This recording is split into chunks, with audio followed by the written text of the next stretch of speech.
Cerita ini adalah cerita yang dulu pernah ramai di daerah rumah Cangah gue, rumahnya itu di desa, masih asri, sungai masih mengalir jernih, kiri kanan masih sawah, mayoritas penduduknya kalau gak bertani ya berternak. Nah, di desa ini, ada satu keluarga, juragan, yang kaya sekali. Kekayaannya, gak usah dipertanyakan lagi.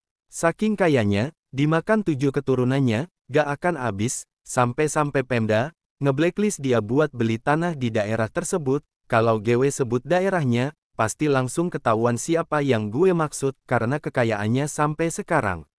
Gue gak ada maksud gibah atau apapun, hanya sare cerita tentang salah seorang yang pernah bekerja untuk keluarganya, dan sebenarnya, orang di desa semuanya tahu akan apa yang gue tulis ini. Semacam rahasia umum, tapi balik lagi, pasti ada hikmah di balik cerita ini, semoga. Jadi, daripada kelamaan, gue mulai saja ceritanya. Semua dimulai di malam itu. Di desa, bukan hal aneh, penjual bakso berdagang sampai jam 2 dini hari. Nah, waktu itu, karena dagangnya masih sisa beberapa mangkok, beliau kebetulan lewat sebuah jalan tanah menuju salah satu desa, gak ada pikiran apapun, niatnya hanya berdagang saja, sampai seseorang memanggil. Bakso, suara perempuan. Tidak beberapa lama, terlihat perempuan, parasnya cantik, masih muda, ia memberikan mangkok, sembari menunggu si abang menjajakan dagangnya, diliriknya kaki si pembeli, alhamdulillah, napak tanah, jadi bukan hantu. Sambil basa-basi, si abang tanya, rumah panjenengan di mana? Kok gak pernah lihat ya? Simba yang beli, menunjuk sebuah rumah, dengan teras yang luasnya gak kira-kira, di sana, berdiri sebuah rumah megah, paling megah pada tahun segitu. Di antara rumah lain di desa ini, tidak ada yang tidak kenal rumah itu. Rumah Cipto, begitu orang dulu memanggilnya, karena rumahnya memang milik keluarga yang paling terpandang, paling kaya sekaligus paling berkuasa di desa itu. Setelah bertanya itu, si penjual bakso kembali basa-basi, mulai bertanya mulai dari siapa mbahnya, sampai ke ranah pribadi. Mbahnya menjawab ala kadarnya, bahwa ia adalah abdi. Si penjual tidak paham maksud abdi, yang ia pikirkan itu adalah, bahwa ia, bekerja pada keluarga Cipto tadi. Di tengah obrolan sembari menyelesaikan dagangnya, tiba-tiba, Simba, mengatakan sesuatu kepada si penjual. Besok, lewat sini lagi ya bang, jamnya kalau bisa, jam segini lagi, saya akan beli lagi bang. Setelah itu, Simbanya, masuk ke gerbang pagar, dan menghilang di balik pintu rumah. Aneh, baru kali pertama, seorang pedagang keliling, memiliki pelanggan tetap di jam tertentu. Selama hampir 5 hari, si abang lewat jalan itu, dan seolah-olah, pesan Simba seperti sebuah tanggung jawab yang harus abang itu penuhi. Bahkan, saat dagangnya akan habis, selalu ia sisakan satu mangkok hanya untuk menjualnya pada Simba yang bahkan tidak ia tahu namanya. Di malam yang keenam itu, saat melewati tempat itu, si penjual bakso, mendengar suara perempuan menangis. Takut, ngeri, suaranya terdengar sangat sedih. Ingin lari dan kabur, namun, terurungkan ketika si abang, terpaku melihat di samping pagar, Simba yang rupanya menangis. Mbaknya kenapa menangis? Simba yang kaget, kemudian berpura-pura bahwa ia tidak menangis, entah apa alasannya untuk meyakinkan abang penjual bakso itu, meski berbohong, si abang tidak mau ikut campur lebih jauh tentang masalahnya. Singkat cerita, si abang kemudian menjajakan dagangnya, malam itu, ia kasih gratis agar Simba tidak sedih lagi. Saat itulah, Simba, lagi-lagi, mengatakan hal yang tidak dimengerti, besok abang, gak perlu lewat sini lagi, toh saya sudah gak di sini lagi. Mendengar itu, si abang sebenarnya ingin bertanya, apa Simba berhenti dari pekerjaannya sebagai abdi, atau ia mau pulang kampung, namun, pertanyaan itu, ia urungkan. Dan benar saja, di malam berikutnya, Simba tidak ada lagi untuk membeli dagangnya. Sudah lebih dari seminggu, Simba tidak pernah keluar lagi, muncul banyak pertanyaan, kenapa Simba menangis, kenapa Simba tidak di sini lagi, dan entah bandel atau apa, rupanya si abang tetap lewat jalan itu.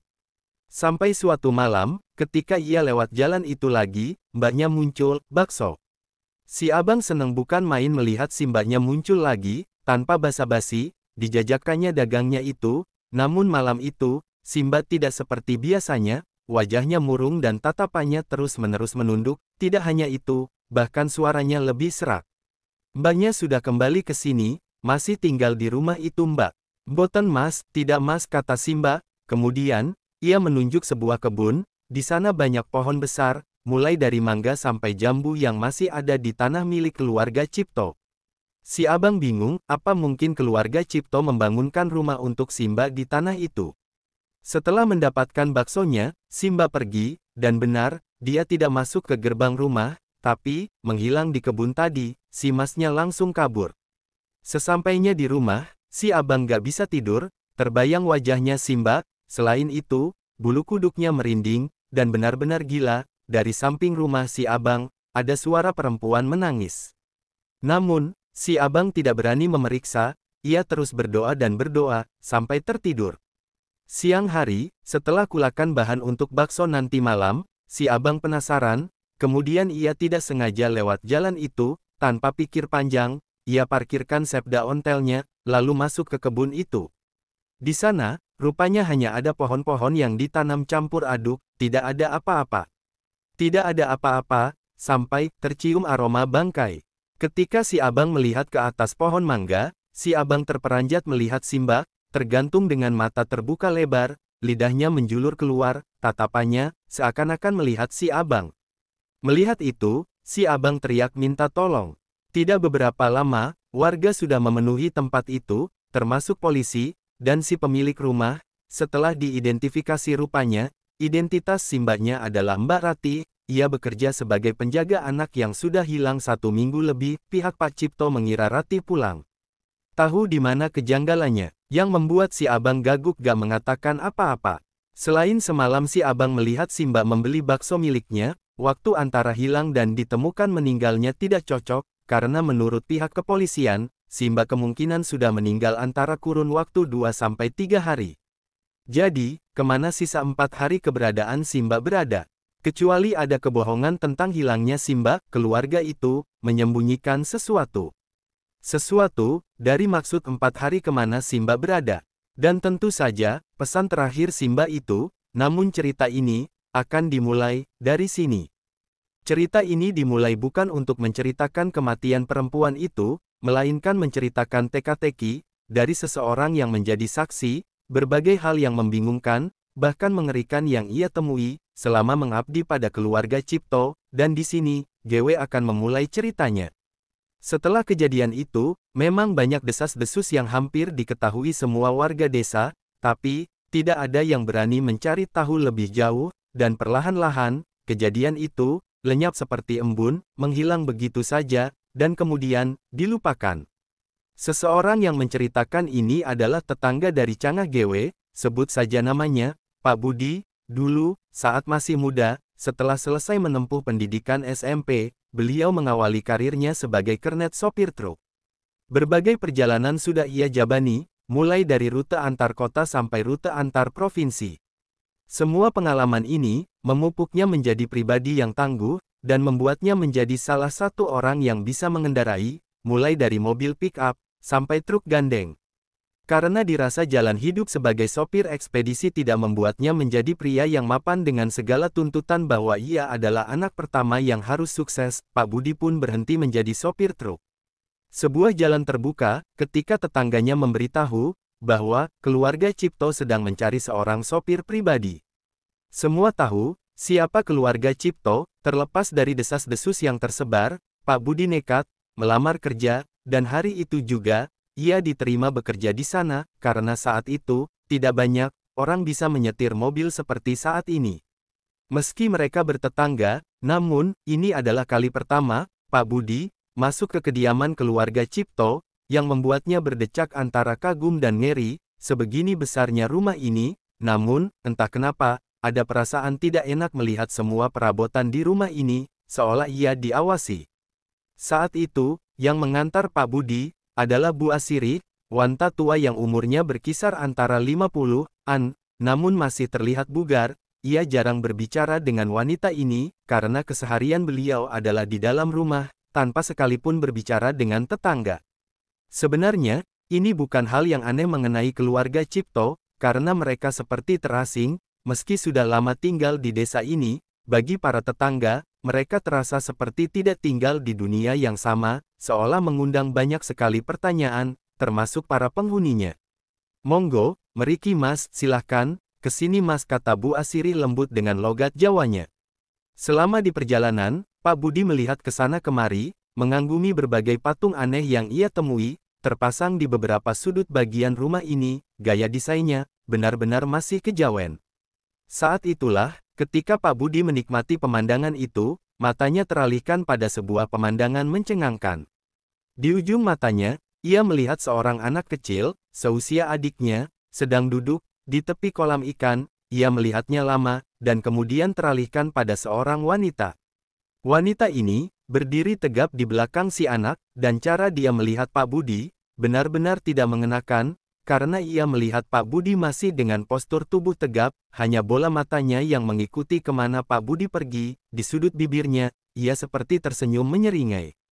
Ketika Bu Asiri membuka pintu, melewati beberapa bagian dalam rumah, sampailah ia di sebuah ruangan, terlihat seperti gazebo pavilion, yang terbuat dari kayu jati. Di sana, ada seorang wanita tua, lebih tua dari Bu Asiri. Ia duduk di atas kursi goyang.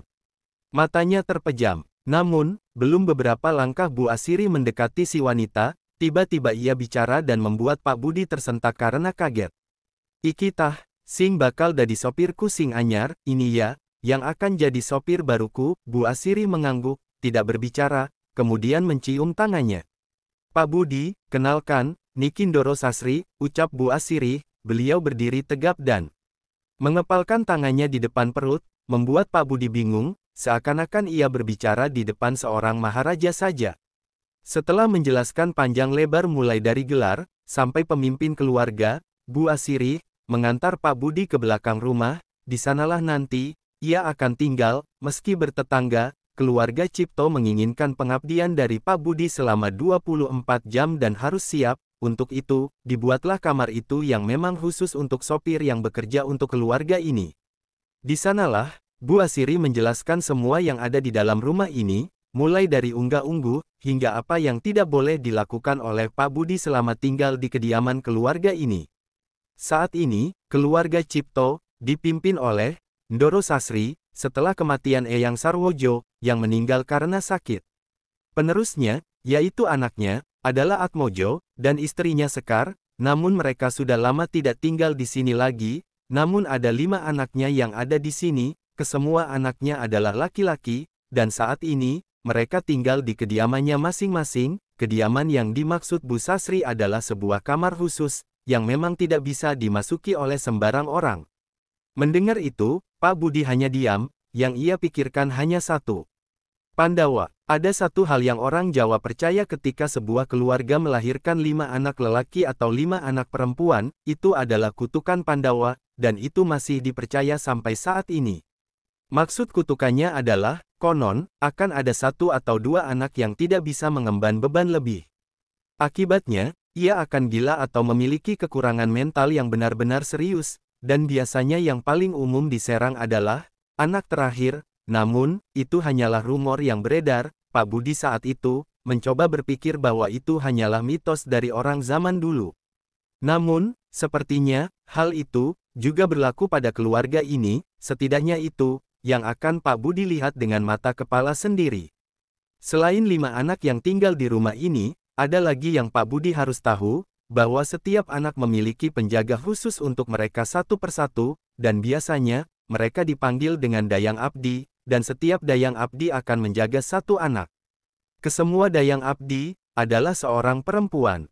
Semua yang Bu Asiri ceritakan, membuat Pak Budi teringat dengan perempuan yang ia lihat tadi. Apakah anak kecil itu adalah salah satu dari 5 anak itu? Bila benar, maka perempuan yang ada di belakangnya adalah. Selain memberi penjelasan tentang itu, Bu Asiri juga menjelaskan tentang hal lain, semua tempat yang tidak boleh Pak Budi datangi. Yang paling dekat dengan kamar Pak Budi adalah sebuah tempat sanggar cayang, sebuah bangunan yang hampir sama seperti gazebo, namun ada di seberang bangunannya bisa dilihat langsung dari kamar Pak Budi. Jaraknya tidak terlalu jauh, namun, setiap dipandang, entah terlihat menakutkan sekali, seolah ada yang berdiri di pelataran gazebonya. Pak Budi mengangguk, pertanda ia mengerti, dan hari itu, Bu Asiri pergi. Ada satu hal yang membuat Pak Budi merasa asing saat berdiri di sini adalah aroma. Entah sadar atau tidak, aroma Bu Asiri tercium seperti aroma pandan, mengingatkannya pada sosok kuntilanak yang sudah sering ia dengar di desa. Namun, mulai hari ini, ia akan sering bertemu beliau. Saat malam, kondisi rumah itu nyaris sepi, sunyi, penerangan rumah pun hanya ada di beberapa sudut. Pak Budi menghisap beberapa batang rokok, ia duduk di depan kamar, memandang persis gazebo yang tidak boleh ia datangi bila tidak bersama Bu Asiri. Saat malam, kondisi rumah itu nyaris sepi, sunyi, penerangan rumah pun hanya ada di beberapa sudut. Pak Budi menghisap beberapa batang rokok, ia duduk di depan kamar, memandang persis gazebo yang tidak boleh ia datangi bila tidak bersama Bu Asiri. Entah karena bosan atau apa, Pak Budi berjalan, mau melihat keseluruhan rumah ini meski hanya dari luar rumah, tapi ia tahu, larangan itu tidak akan pernah ia langgar, jadi Pak Budi menghindari gazebo itu. Ia berjalan, menuju ke halaman rumah, tempat melihat anak lelaki kecil itu. Ia menelusuri kebun, cahayanya temberam hanya dari lampu kekuningan, berbekal rokok. Pak Budi mencoba membuang sepi. Namun, rumah itu benar-benar bukan rumah yang menyenangkan. Sejak awal tiba di sini, Pak Budi masih merasakan bila ia seperti sedang diawasi.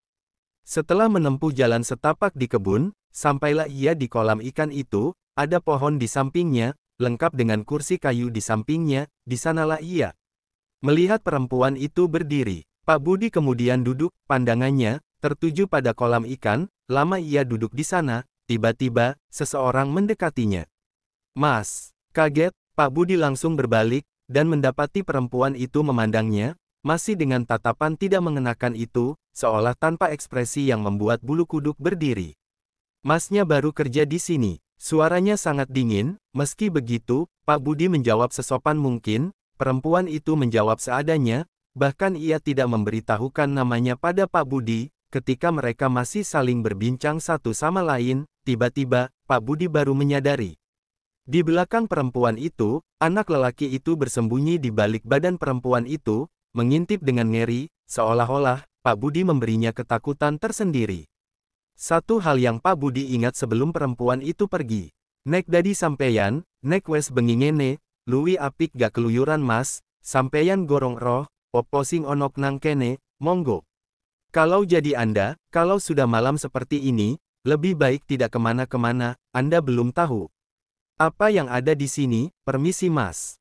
Dengan senyuman menyeringai, si perempuan pergi, meninggalkan Pak Budi sendiri di dalam keheningan itu. Seketika, ketakutan seperti merasuki Pak Budi.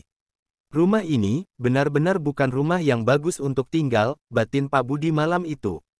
Tidak ada yang bisa diajak bicara layaknya manusia dengan manusia di lingkungan rumah ini kecuali dengan Pak Sasongko.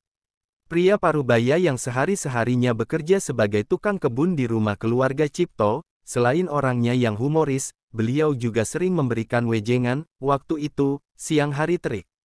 Pak Sasongko memangkas rumput, Pak Budi hanya duduk mengawasi, sembari menunggu perintah di hari pertamanya bekerja. Untuk membuang sepi, Pak Budi bertanya perihal bangunan gazebo yang terletak di seberang.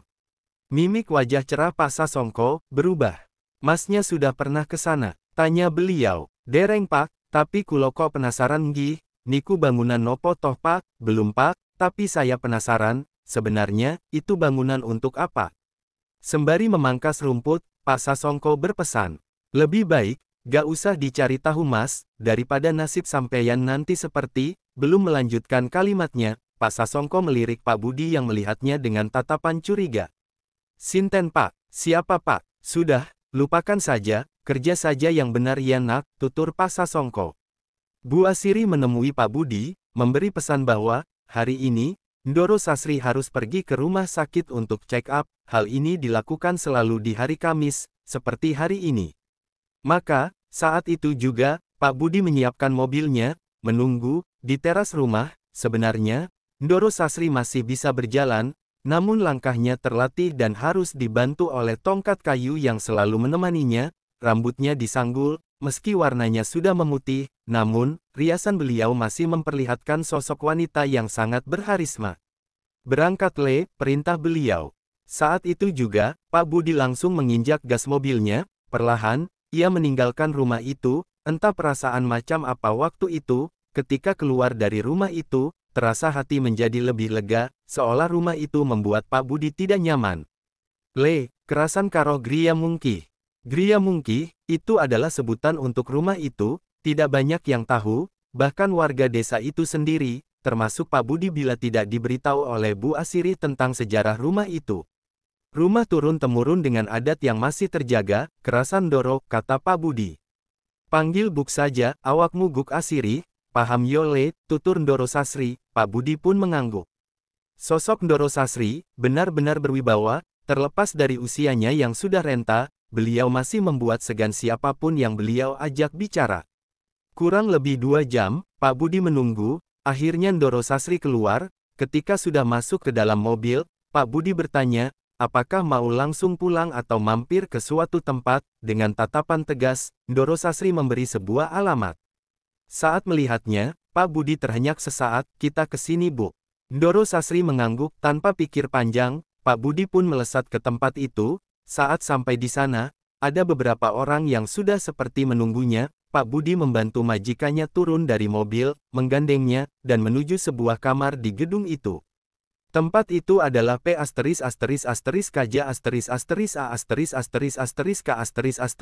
Tempat ini kurang dikenal di kalangan masyarakat, namun di kalangan staf medis di kota ini, semua tahu, itu adalah tempat rehabilitasi trauma atau kejiwaan, tempat yang tentu membuat Pak Budi penasaran setengah mati. Setelah menelusuri koridor panjang, terlihat seorang perempuan. Dari cara berdirinya, ia menyerupai perempuan di rumah Gria Mungki, hanya saja, yang ini, wajahnya lebih tegas lagi. Entah kenapa, ada ekspresi ketakutan dari cara memandangnya. Ia membungkuk kemudian membuka pintu. Beliau di dalam Doro, cara berbicaranya pun gemetar. Tidak menjawab, Ndoro Sasri langsung masuk. Di dalamnya, ada seorang pria, berkisar di usia 20-an, hanya saja, sikap dan perilakunya, aneh. Ia hanya duduk, matanya kosong, memandang ke tembok. Pak Budi yang melihat itu, hanya diam, tertegun lama. Berbeda dengan Pak Budi, si perempuan tampak gelisah, terlihat dari bagaimana ia memainkan jemarinya tanda tidak tenang. Ketika si lelaki tak dikenal itu melihat Ndoro Sasri, ia menjerit. Matanya melotot, ketakutan, ia beringsut mundur, jeritanya juga terdengar aneh, tidak seperti jeritan ketika seseorang berteriak ketakutan atau panik, jeritanya tampak sumbang. Si perempuan yang sedari tadi melihat, seperti ingin masuk ke ruangan itu, namun, ia ketakutan juga.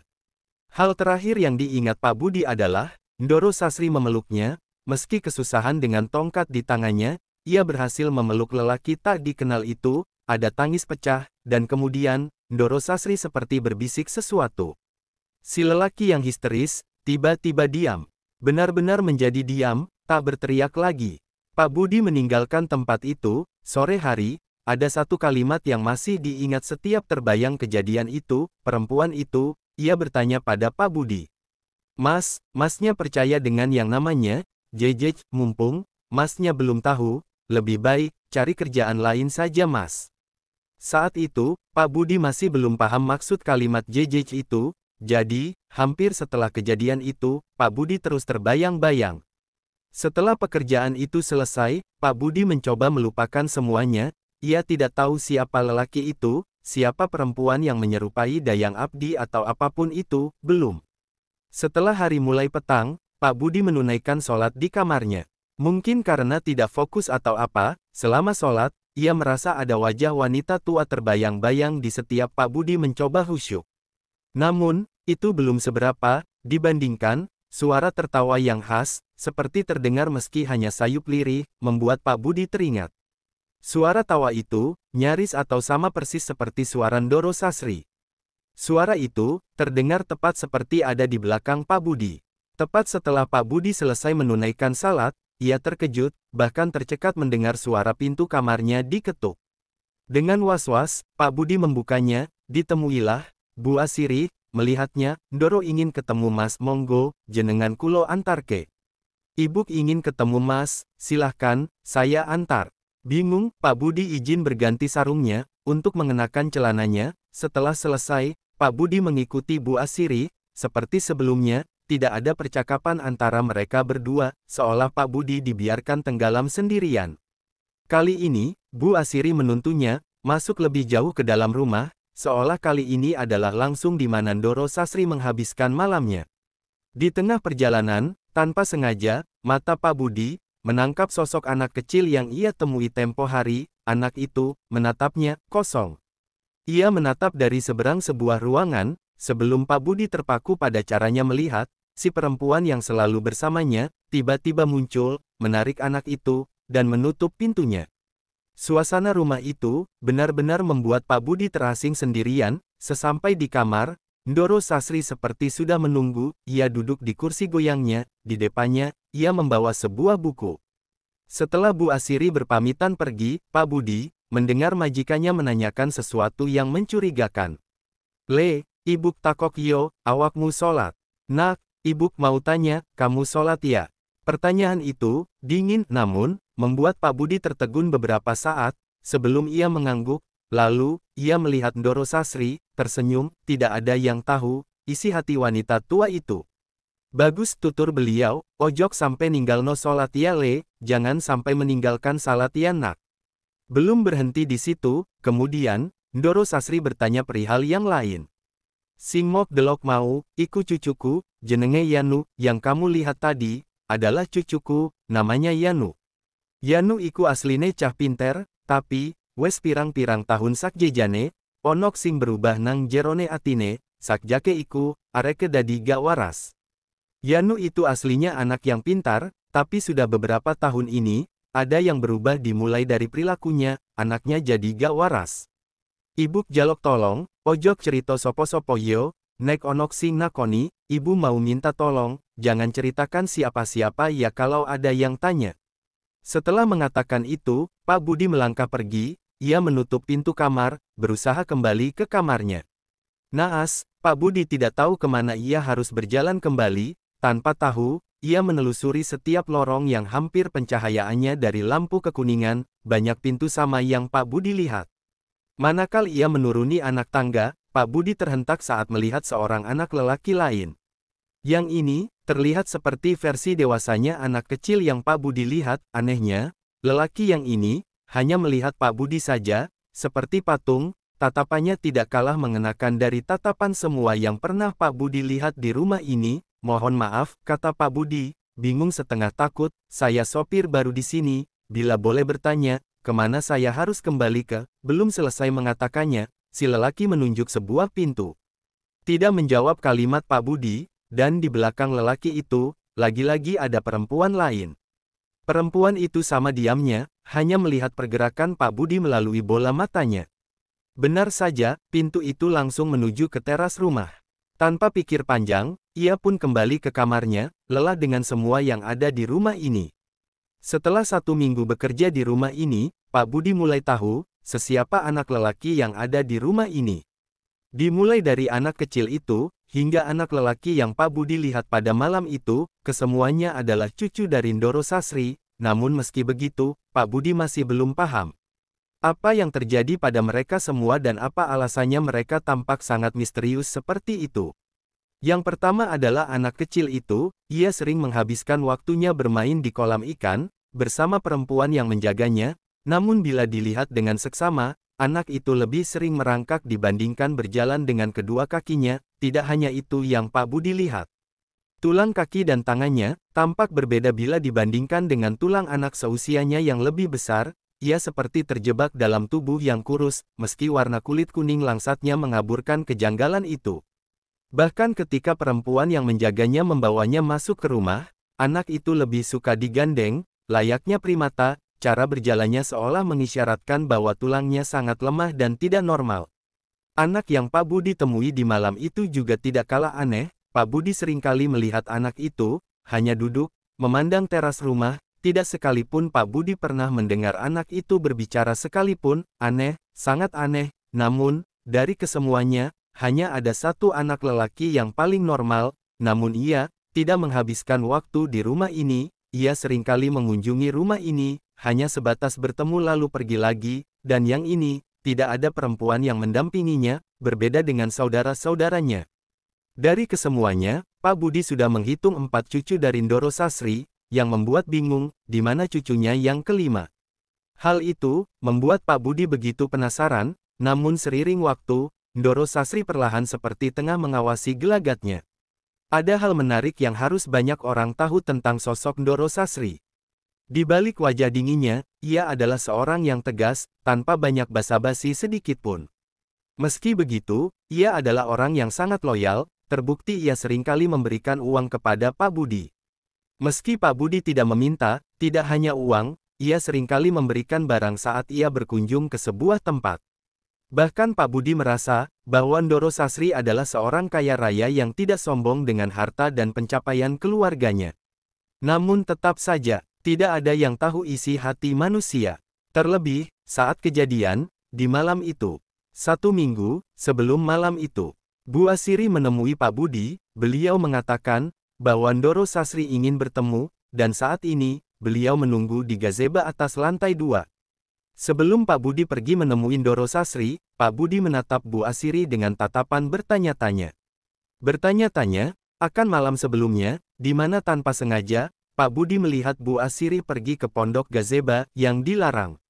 Namun, Pak Budi hanya mengintip dari celah jendelanya. Tidak hanya itu, Pak Budi begitu tertarik dengan apa yang dibawa Bu Asiri. Sebuah sesajen lengkap dengan aroma dupa yang sudah dibakar. Semenjak saat itu, Pak Budi semakin yakin, ada yang disembunyikan di rumah ini. Ketemulah Pak Budi, sama seperti sebelumnya, Ndoro Sasri hanya duduk di atas kursi goyangnya. Melihat Pak Budi, ia mengisyaratkan senyuman kemudian menyuruh Pak Budi untuk duduk, dengan suara tegasnya, yang terdengar seperti orang-orang tua kebanyakan. Ndoro Sasri bicara, "Le, minggu ngarep, terno ibuk yo, nang gunung kayo, paling engkok nginep nang kono, isok yo. Nak, minggu depan, antar ibuk ya, ke gunung ka, mungkin nanti akan menginap di sana, bisa ya? Nginep pirang dinten gibuk, menginap berapa hari ya bu? Isok 3 dino, isok 2 dino. Tergantung, urusannya mari podurung. Bisa 3 hari, bisa 2 hari, tergantung. Urusannya selesai apa belum? Nggih bu, nggih. Saget, ya bu, bisa tutur Pak Budi. Namun di dalam kepalanya, ia bertanya, urusan apa ia harus pergi ke tempat semacam itu, tidak ada apa-apa di sana, bahkan, itu bukan gunung yang menjadi objek wisata. Setahu Pak Budi, gunung itu adalah tempat dari banyak rumor, tentang tempat penuh aura mistis, meski yang didengar Pak Budi hanya sebatas di telinga saja, namun, ia tidak berhak mempertanyakan apapun, terhadap majikannya, terhadap Ndoronya, karena ia bekerja kepadanya. Meski begitu, pikiran itu tidak bisa hilang begitu saja. Bersiap untuk pamit, Pak Budi melangkah pergi, namun, Ndoro Sasri menghentikannya sejenak. "Sektu Le, Ibu dorong mari ngomong, sebentar dong nak, Ibu belum selesai bicara." Pak Budi pun kembali duduk. "Nene Le, mene pas ngeterno Ibu, gak usah takon aneh-aneh yo. Ibu gak seneng ambek pitakon sing aneh-aneh, ojok mikir aneh-aneh pisan. Yo, wes nyupir ae koyok biasa, anggap awakmu rak ro opo-opo. Ngerti yo Le, begini nak, besok selagi mengantarkan Ibu, tidak perlu tanya aneh-aneh, Ibu tidak suka ditanya yang aneh-aneh, jangan mikir aneh-aneh juga, sudah. Nyupir seperti biasa saja, anggap kamu tidak tahu apa-apa. Paham ya nak?" Tutur kata Ndoro Sasri yang halus seperti memiliki makna berlainan, seolah kalimat itu sudah dipersiapkan lama sekali, untuk menekan Pak Budi dan membuatnya tidak berbicara apa-apa. Jadi, apa yang sebenarnya akan Pak Budi lihat? Semenjak malam ketika Pak Budi memergoki Bu Asiri, setiap malam, ia akan menunggu di balik celah jendela kamarnya, berharap ia mendapat sedikit jawaban, apa yang sebenarnya Bu Asiri lakukan, namun, nyatanya, ia tidak lagi menemukan keganjilan itu lagi.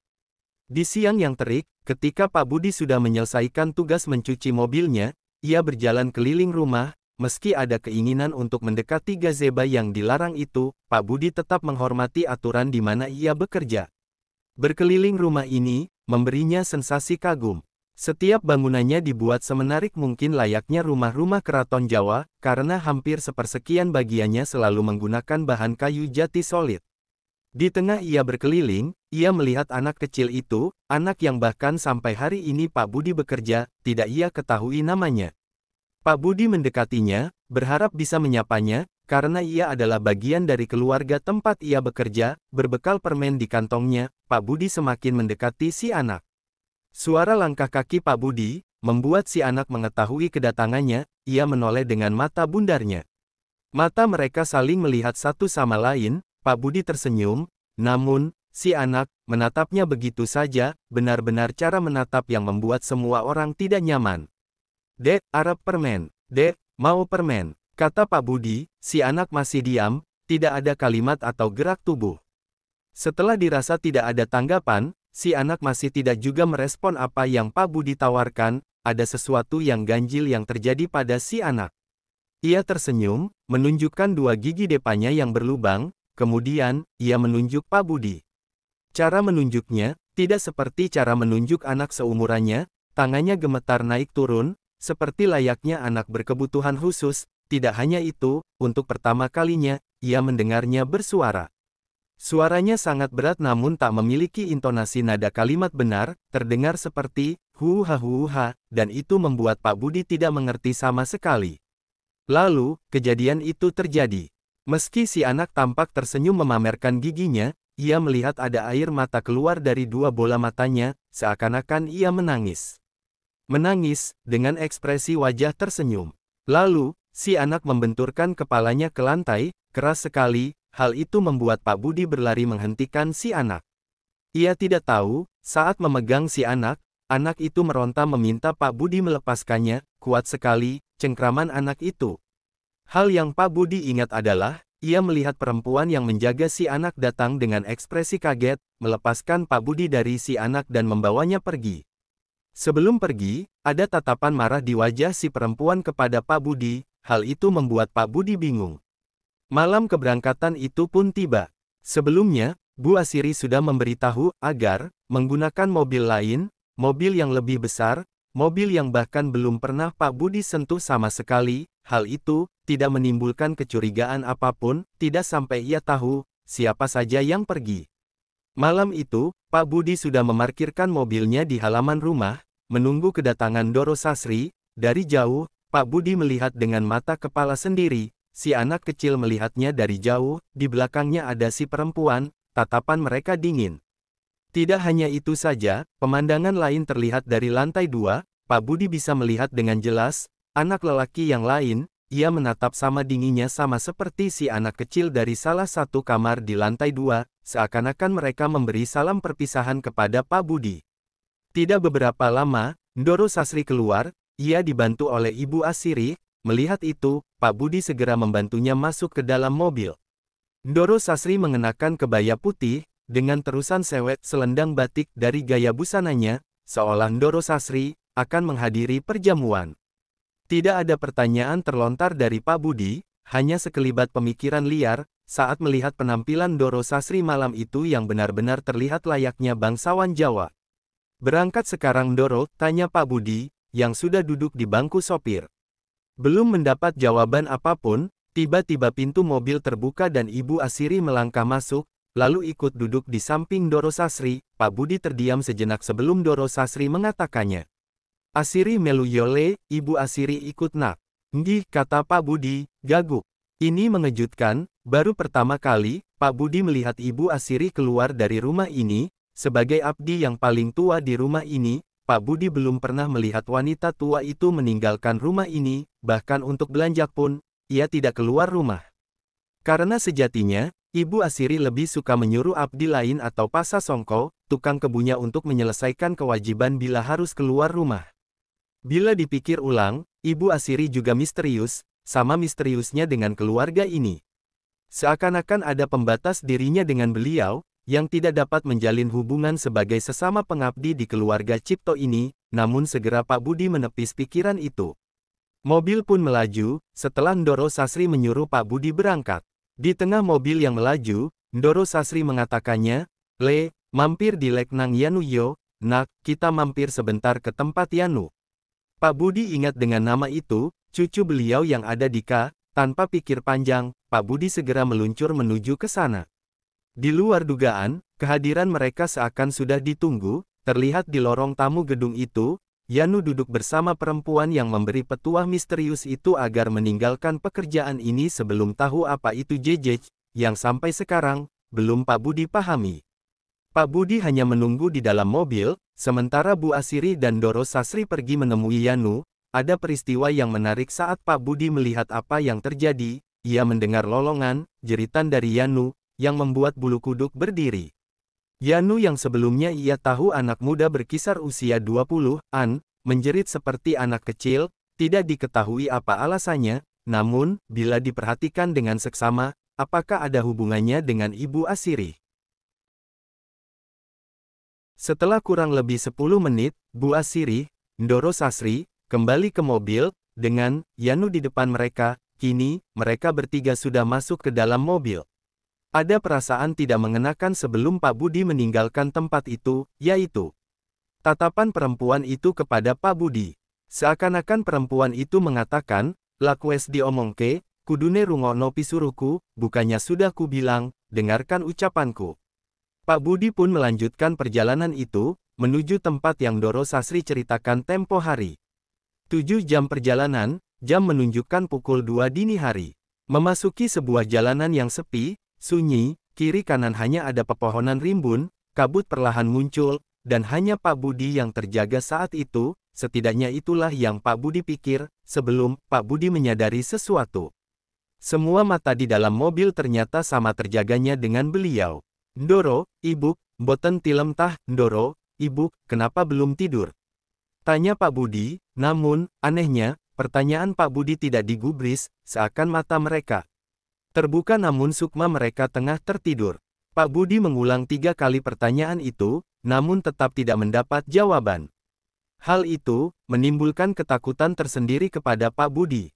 Mungkin karena itu juga, memicu Pak Budi sehingga kehilangan fokus, akibatnya, perlahan, di tengah kegelapan jalan dan medan naik turun, terlihat di kiri kanan jalan, tiba-tiba ramai orang berbaris. Membuat Pak Budi kaget, bagaimana mungkin, di tengah jalan gunung seperti ini, banyak aktivitas kiri kanan yang ramai orang, seperti pasar dadakan. Kejadian itu terjadi cukup lama, sampai, sentuhan Ibu Asiri menghentakkannya, membuat Pak Budi memekik kaget dan menginjak rem kuat-kuat. Ban mobil berdencit keras, beradu dengan aspal, sebelum berhenti total, Bu Asiri melihat Pak Budi dengan tatapan dingin. "Bu, enten nopo Bu? Bu ada apa ini?" tanya Pak Budi, kaget. Tepat di depan Pak Budi ada sebuah pohon besar, dan mobil sudah keluar dari jalur aspal. "Wes gak popo. Gak usah dipikir no, wes cedek kok. Ayo lanjut no, sudah gak papa, gak usah dipikirkan, ayo lanjutkan perjalanannya, sudah dekat kok." Bu Asiri kembali duduk, mata Yanu masih kosong, begitu juga dengan Doro Sasri. Bingung, Pak Budi yakin, tadi melihat banyak keramaian orang di kiri kanan jalan, seperti apa yang baru saja terjadi hanya kilasan mimpi. Untuk ukuran peristiwa bahwa mobil akan menghantam pohon, tak ada satupun orang yang berwajah panik. Hanya Pak Budi sendiri yang panik. Setelah menempuh 1 jam perjalanan lagi, mereka melihat sebuah gapura. Tidak diketahui ada gapura di tanah gunung ini. Ibu Asiri yang menyuruh masuk ke gapura itu, seakan Ibu Asiri sudah seringkali melewati jalanan ini. Tanpa bertanya, Pak Budi menurut saja. Meski jalanan tidak beraspal, tanahnya tampak sering dilewati oleh mobil, dengan samping kiri kanan masih pohon lebat. Cukup jauh dari jalan utama, sebelum mencapai sebuah gerbang singgah. Berdiri sebuah villa besar, di depannya ada tulisan, "Villa Ta asterisk asterisk asterisk S." Pak Budi melirik tulisan pada papan tua yang dibuat dari papan kayu yang sudah tua. Bangunannya menyerupai bangunan Belanda. Yang Pak Budi pertama pikirkan tentang bangunan itu mungkin adalah bangunan milik pribadi dari Doro Sasri. Yang menjadi masalah adalah, di luar villa, sudah ada mobil lain terparkir. Villanya bagus sekali, hanya pencahayaannya yang kurang di sana-sini. Pak Budi memarkir pelan. Dari luar, ada lelaki yang membukakan pintu, membantu Doro Sasri keluar. Lirikannya membuat Pak Budi merinding, karena dari caranya melihat seperti bukan Doro Sasri yang Pak Budi kenal. Bukan hanya Doro Sasri, Yanu juga dibantu keluar. Mereka membawanya masuk ke villa, sementara Ibu Asiri meminta Pak Budi menunggu di dalam mobil. Tidak lama kemudian, Ibu Asiri masuk ke villa. Pak Budi berdiam sendirian, melihat bahwa samping villa hanya ada pepohonan gelap. Pak Budi keluar dari mobil, ia duduk di atas kap mobil, menyalakan sebatang rokok, ia merasa ngeri bila memperhatikan sekitar, masih bingung, siapa pemilik mobil lain di sini, dan apa yang sebenarnya dilakukan majikannya di tempat seperti ini.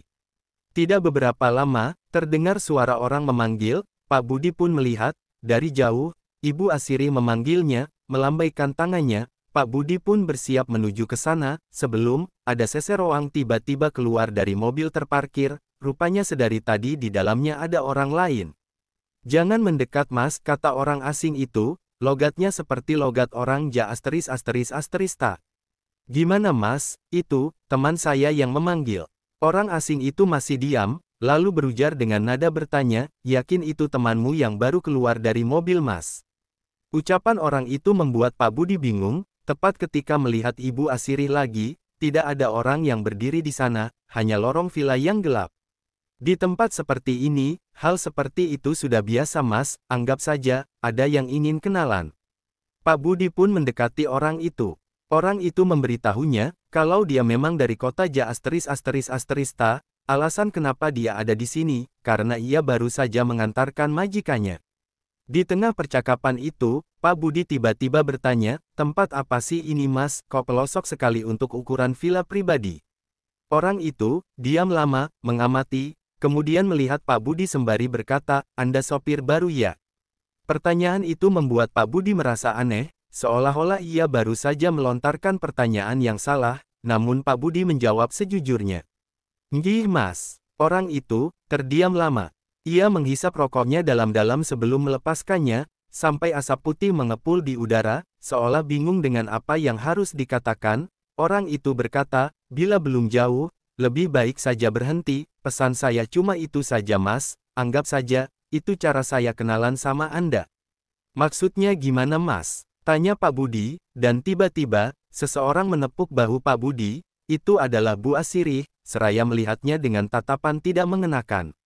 Diseloket mau kok gak menjawab, ayok melbu, dipanggil dari tadi kok tidak menjawab, ayok masuk. Pak Budi mengangguk, bersiap berpamitan dengan orang itu, tapi, anehnya, tidak ada siapapun di sana, hanya Pak Budi sendirian, dengan Ibu Asiri yang masih menunggu Pak Budi melangkah dari tempat itu. Golek opo, cari apa kamu? Pak Budi pun hanya diam sembari berjalan mengikuti. Selama di perjalanan masuk villa, Ibu Asiri mengatakan hal-hal yang Pak Budi tidak mengerti, tentang unggah-ungguh menjadi abdi sebuah keluarga, tentang sejarah dan bagaimana adat istiadat dijaga di sebuah keluarga, dan berakhir di kalimat. Sesaji. Budi, kata Ibu Asiri, nadanya dalam dan dingin, awakmu percoyo ambek Ndoro Sasri. Budi, kamu percaya dengan Ndoro Sasri? Nggih Ibu, bagus awakmu siap dadi abdi nang keluarga iki. Pak Budi terdiam lama, ia mencoba mencerna kalimat itu. Abdi sing yok nopo buk maksud jenengan, abdi yang bagaimana maksud Anda buk? Abdi sing bakal nuruti kemauan junjungan, abdi yang harus mengikuti majikan apapun itu. Pak Budi tidak menjawab, ia masih mencerna setiap kalimat itu, sampai, suara teriakan dari Yanu terdengar. Ibu Asiri langsung berlari, penasaran, Pak Budi mengikutinya, ia masuk ke dalam villa yang rupanya dari dalam seperti bangsal, banyak lorong dan pintu kamar di sepanjang jalan. Di dalam begitu lembab, sampai Pak Budi bisa mencium bebauan kemenyan di sana-sini. Ibu Asiri berhenti di sebuah bangsal kecil, setelah menuruni anak tangga, di sana, ada pintu tua, lengkap dengan kotak dengan besi layaknya pintu penjara, di dalamnya, ada Ndoro Sasri, duduk di kursi goyang dengan rambut terurai berantakan yang menutupi wajahnya. Ibu Asiri mendekati Ndoro Sasri, yang terus-menerus menggoyangkan kursinya, Pak Budi hanya diam termangu melihatnya, di samping kiri kanan, banyak sekali sesajian, lengkap dengan bunga dan dupa, di sana-sini, Ibu Asiri mengambil sekepal bunga 7 rupa. Dengan telaten, sabar menyuapkannya ke mulut Ndoro Sasri, semua yang Pak Budi lihat, benar-benar di luar logikanya, ia tidak pernah melihat hal segila ini di depannya, sebelum, matanya teralihkan pada sosok dengan kain kafan yang ada di atas ranjang bangsal. Terdengar suara Ndoro Sasri memanggil Pak Budi, mereneo kesini nak. Ndoro Sasri melambai-lambaikan tangannya yang keriput, di sampingnya, Ibu Asiri berdiri menatap Pak Budi dingin, namun, mata Pak Budi tertuju pada seonggok kain kafan yang menggeliat di atas ranjang. Yanu, kata Pak Budi, gemetar, ia tahu, itu Yanu yang diikat di atas ranjang, namun, Pak Budi tidak mengerti apa yang terjadi di sini. Anehnya, ketakutan yang Pak Budi rasakan, malah menuntunnya mendekati Ndoro Sasri yang terus melambai-lambaikan tangannya. Gelem dadi abdi Simbahyo, nak, kamu mau jadi abdinya Mbah, kata Pak Budi mengulangi. Ndoro Sasri tidak pernah menyuruhnya memanggil Simbah, beliau lebih suka dipanggil Ibu, pikir Pak Budi, dan setelah memikirkan itu, Ndoro Sasri tertawa, membuat Pak Budi bergidik. Ibu Sasri mendekati Pak Budi, kemudian menuntunnya mendekati Yanu, ia benar-benar diikat dengan 5 titik tali pocong, sudah menyerupai jenazah. Adusonoyo, mandikan. Tempat di samping ranjang, ada sebuah genok kendi besar berisi air, lengkap dengan gayung dari batok kelapa. Pak Budi menyiramkan air itu ke tubuh Yanu, wajahnya ditutup dengan kain, sehingga kemungkinan ia kesulitan untuk bernafas. Air yang disiramkan terdapat bunga 7 rupa, tidak hanya itu, di bawah ranjang, rupanya ada sepotong ayam cemani yang kepalanya sudah dipenggal. Tidak mengerti namun Pak Budi menurut saja, ia begitu ketakutan malam itu. Tidak beberapa lama, Ndoro Sasri turun dari kursi goyangnya, ia berjalan terlatih-tatih menuju Pak Budi, caranya berjalan nyaris seperti cara berjalan orang tua pada umumnya, hanya saja, ia lebih bungkuk. Tepat ketika Ndoro Sasri sudah di depan Pak Budi, ia melihat Yanu, kemudian menangis di atasnya. Pak Budi beringsut mundur, masih tidak mengerti, dengan cekatan, ia melepaskan satu persatu ikatan tali pocongnya, kemudian menelannya bulat-bulat. Pak Budi yang melihatnya, mual. Yanu yang sedari tadi menggeliat, tiba-tiba terbujur kaku, ia tidak lagi bergerak sama sekali. Ndoro Sasri kemudian mendekati Pak Budi, membawanya keluar dari ruangan itu, ia menutup pintu, menuntun Pak Budi menjauh dari tempat itu. Di sebuah tempat yang jauh dari ruangan itu, Ndoro Sasri duduk di depan Pak Budi yang tampak shock. Ia tidak tahu apa yang ia perbuat malam ini. Sekarang tanyakan semua pertanyaan yang ingin kamu tahu. Sinten jenengan asline, siapa Anda sebenarnya, liane isok, tanyakan yang lain saja. Siapa yang ada di dalam tubuh ibu? Yanu sedo. Yanu meninggal. Ibu Asiri menggelengkan kepala, gak, ragane toksing mati, saya bagaimana bu? Ibu Asiri tersenyum melihat Pak Budi, ia tahu, pemuda di depannya sudah ketakutan setengah mati. Tergantung. Ucapan itu membuat Pak Budi menatap Ibu Asiri lama, sebelum akhirnya Ibu Airi pergi, besok kita pulang, kalau semuanya sudah selesai. Pagi hari, Ibu Asiri datang menemui Pak Budi, kemudian ia mengatakannya, kamu dicari Ibu di teras. Pak Budi berdiri, kemudian melangkah menuju Ndoro Sasri. Ndoro Sasri diam menatap taman di teras villa. Wes ro kabe awak mule, kamu sudah tahu semuanya nak. Pak Budi hanya menggelengkan kepala. Asiri gorong cerita tah, Asiri belum cerita ya, dereng bu, belum bu. Mari iki, ayok mulai, abis ini, kita pulang. Selama perjalanan, Pak Budi tidak bisa melepaskan matanya dari Yanu, tubuhnya dibalut dengan selendang, matanya sayu, kosong seperti tidak bernyawa. Di dalam batin Pak Budi, bergemuruh keinginannya untuk berhenti dari pekerjaan ini, namun, ia terganjal bagaimana bila hal buruk menimpanya, apa yang akan terjadi dengan keluarganya. Bagaimana bila ia menceritakan ini kepada orang lain, adakah yang percaya, bukti apakah yang bisa ia buktikan. Sesampainya di Gria, Ndoro Sasri mengajaknya ke gazebo yang dilarang itu, awakmu pensaran tu ambek enggon iku. Kamu pensaran kan dengan tempat itu. Anehnya, Pak Budi menjawab, ia tidak penasaran lagi, mboten buk, tidak buk kok ngunu, kok begitu. Oh iya, awakmu wes ro opo sing onok nang kunu, kamu sudah tahu apa yang ada di sana. Nggih buk, kulo nebak, niku cucu mbarep sampeyan buk, Mase Yanu, iya buk, saya menebak, itu cucu pertama ibu, kakaknya Yanu. Dadi wes ro kabesak iki, jadi kamu sudah tahu semuanya. Pak Budi mengangguk. Tetap bakal metu awakmu le, kamu tetap mau berhenti. Nggih buk, kata Pak Budi. Kulo dereng ngomong nggih ten sabda sakwisi Ibu Asiri nawani kulo, saya belum berjanji untuk mau saat Ibu Asiri menawari permintaannya mengabdi pada ibu. Aku wes roh, saya sudah tahu. Hari itu, Pak Budi meninggalkan tempat itu. Ia bercerita kepada keluarganya, namun anehnya, semua yang Pak Budi ceritakan seperti tidak digubris oleh keluarganya, seakan-akan semua orang sudah tahu. Bapaknya menyuruh Pak Budi bertemu dengan seseorang, saudara jauhnya, awakmu kudu dipagari le mulai sakiki, kamu harus dilindungi mulai hari ini. Berangkatlah Pak Budi menemui saudara jauh atas perintah bapaknya, di sana rupanya ia sudah ditunggu, namun ada kejadian yang hampir menghilangkan nyawa Pak Budi saat menuju ke sana. Ia hampir saja dihantam truk dari depan, saat sepeda motor renyah kehilangan kendali. Untungnya, Pak Budi masih diberi selamat, karena ia bisa langsung berdiri dan menghindar. Detik itu, ia tahu, apa maksud ucapan bapaknya, bahwa ia harus dipagari mulai sekarang.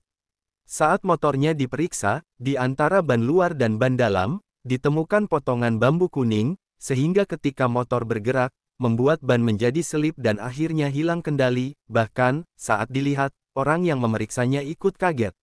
Mas, Anda diincar orang ya? Kok bisa bilang begitu Pak? Mana bisa orang memasukkan benda seperti ini ke dalam ban, kalau bukan ilmu hitam? Pak Budi hanya bisa berdoa, diberikan selamat sampai tujuan. Dan ketika ia sampai di sana, Pak Budi menceritakan semuanya kepada saudaranya itu. Saudaranya hanya mengangguk, mengerti, bahkan ia tahu, di belakang Pak Budi, ada puluhan jin mengikutinya, namun sudah diusir saat menginjak perkarangan rumah ini. Di sanalah Pak Budi diberitahu. Sosok yang kamu lihat di malam itu, adalah kepala keluarga, ia selalu ikut kepada keturunannya, atas perjanjian yang ia buat dengan jin yang selama ini menjadi satu ikatan dengan keturunan-keturunannya, kain kafan, hanya simbol, ia hidup dari memakan sukma keturunannya. Kalau saya tanya, ada yang aneh gak sama keluarganya, sama anak-anaknya, sama cucu-cucunya? Tanya saudara Pak Budi. Semua cucunya sikapnya aneh semua. Saudara Pak Budi tersenyum kecut mendengarnya. Keluarganya tidak akan bisa utuh, mereka harus menanggung konsekuen dari perjanjian, entah harta, entah nyawa, yang paling kecil, tunawicara, kakaknya, ia buta, kakaknya lagi, mengalami gangguan kejiwaan, dan yang kamu pikir ada di gazebo itu anak pertama, dia lumpuh. Maksudnya gimana, anak yang Mas kira buta itu bisa lihat aku loh, ucap Pak Budi. Kemungkinan, ia hanya bisa merasakan kehadiranmu, karena cuma kamu yang belum mengabdi pada keluarga itu. Kamu sering diperlakukan tidak menyenangkan oleh mereka kan, mereka sedang mencoba ngasih tahu kamu, biar segera pergi meninggalkan keluarga itu, paham, ucap lelaki itu. Tapi onok cucune si Jiseng normal Mas, tapi ada satu anak yang normal. Ya, kata lelaki itu, dia yang nanti akan jadi pewarisnya, dan keturunannya juga yang akan terus menanggung akibatnya. Ini semacam nandor balak menanam perkara dan akan terus mengikuti. Pernah dengar, kalau pesugihan itu sebenarnya mengambil rejeki dari keluargamu sendiri, dari darah dagingmu sendiri? Baiklah, jin bisa membuat dagangan kamu laris. Yang sebenarnya terjadi, rejeki yang kamu dapat dari cara sesat ini, hanya mengambil jatah milik keturunanmu. Seperti itu cara kerja pesugihan. Pesugihan nopo niki Mas jenenge? Pesugihan, dolor renca. Pesugihan yang menggunakan keluarga sendiri sebagai tumbal, ganti rugi atas apa yang mereka dapat, bisa berupa harta yang melimpah, namun sebagai gantinya, saudaranya harus rela mati sukmanya. Tahu siapa orang yang menjaga agar tradisi ini tetap ada di keluarga ini? Tanya lelaki itu pada Pak Budi. Siapa Mas? Wanita tua yang selalu di samping majikan kamu, siapa namanya? Asirih. Mas mau ngomong, nek aku diperlakukan ngunu, cekne sadar, aku gak terikat ambek keluarga iki, terus, piye ambek cah wedok sing dadi abdi gawe cucune. Masnya tadi bilang, kalau aku diperlakukan seperti itu biar sadar, dan tidak terikat dengan keluarga ini, lantas, bagaimana dengan perempuan yang sudah mengabdi untuk cucunya? Mati, kata lelaki itu, semua manusia nantinya kan mati, jadi ya semacam ikatan batin. Bila sukma majikannya sudah mati, ya, dia ikut mati dengan cara yang aneh-aneh, bisa penyakit, bisa kecelakaan, bisa bunuh diri juga. Sebenarnya, kamu beruntung, majikan kamu, tidak mau kamu terikat juga. Yang jahat itu si Asiri, dia yang ingin kamu mati, tapi tidak apa-apa, mulai sekarang, lebih dekat lagi sama Tuhan, umur manusia, Tuhan yang pegang, bukan wanita itu. Sejak saat itu, kemanapun Pak Budi pergi, ia selalu menceritakan cerita ini, kepada sahabatnya, tetangganya, saudara-saudaranya. Ia tidak mau lagi melihat ada seseorang yang ia kenal mengikuti jejak pesugihan yang bukan hanya menyengsarakan pelakunya, namun berimbas pada semua keluarganya. Jangan lupa like, komen, subscribe. Yang subscribe semoga rezekinya lancar, amin.